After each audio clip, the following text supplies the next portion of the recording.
down on my chest hair. Yeah. That's a new one. Hey guys, my name's Phil. It's Tuesday. It's vaguely noonish. I thought I'd do this week's a little bit different, in that I'm behind this kit and in front of this fancy blue wall here. This week I wanted to talk a little bit about the power of the Pitou, as it's been called in certain circles by certain people. So the Pitou is between two different accented notes when they're separated by 2 eighth notes, right? Or even the first and last of a 16th notes, a group of 4 16th notes. Most commonly, it's in swing and shuffle stuff. There is a name, like a French name. It was in all the textbooks when I was a kid, all the French books. They always had this one weird page that was like, this guy named Pitou, and it was like a comic strip thing, and his mom would call on the phone, and it'd be like, bonjour maman, and she'd be like, bonjour Pitou.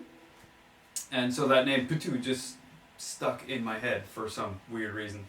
But the name as it applies to this is what you would say in between, right? Say, for instance, you have a shot coming up on the end of 4. 2 bars of time with a push on the end of 4, right? So you would, without setting it up, you would have...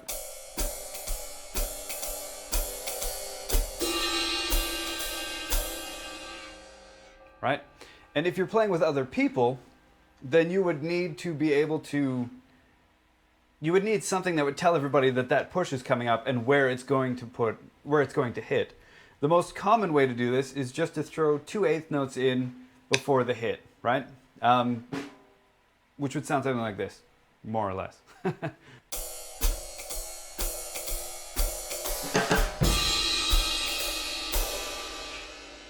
Right?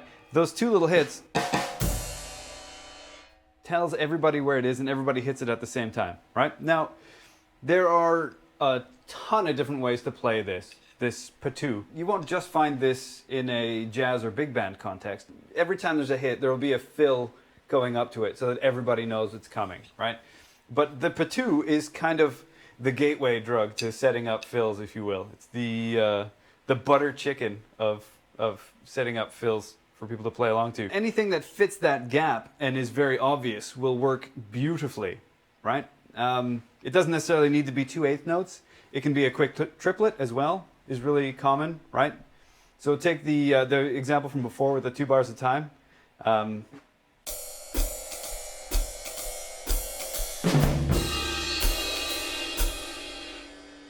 Right? That's really common as well.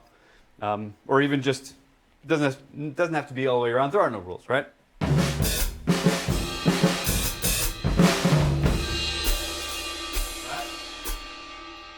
And you don't need to throw your shoulder like that. I just do it all the time. I don't know. It's an affectation, I suppose. If you're having your accent hit with the bass drum at the same time, then you want to put a snare hit before it, right? And if you're going to do it, the rare time you're going to do it with your snare drum and the crash or the hats or whatever, you want to put a kick hit before it, right? So, for instance, be like, or...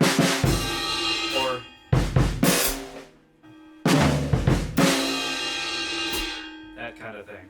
To put it into a playing context, I borrowed a bass from my friend James Manolios. Thanks, buddy.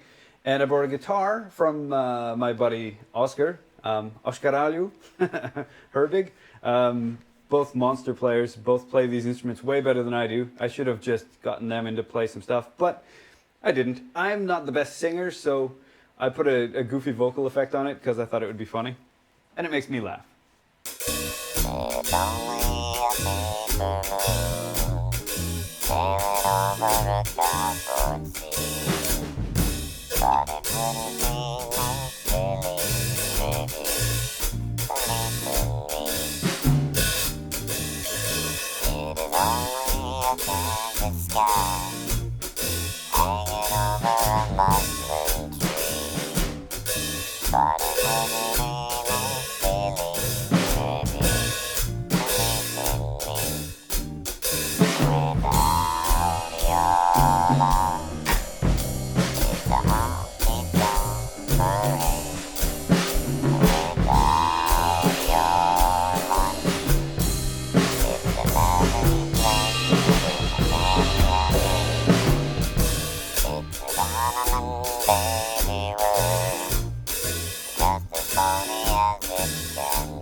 Another place where this stuff really shines is when you're playing with brushes. You can actually throw in that.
This thing works really well in a shuffle context, in that your hands are already kind of patooing along the whole way, right?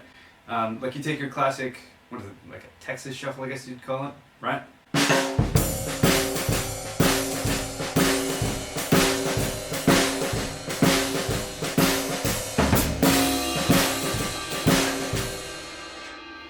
You know what I mean?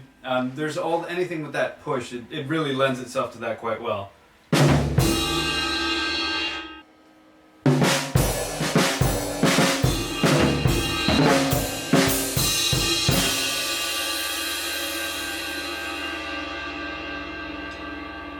Yeah, that's all. If you like this video, like and share it. Subscribe to the channel. Tell your friends about it. Tell everybody you know about it. I do these every Tuesday. They come out at noon in my time here in Melbourne, Australia, which is GMT plus 10, apparently. That's all for this week. I'll see you next Tuesday.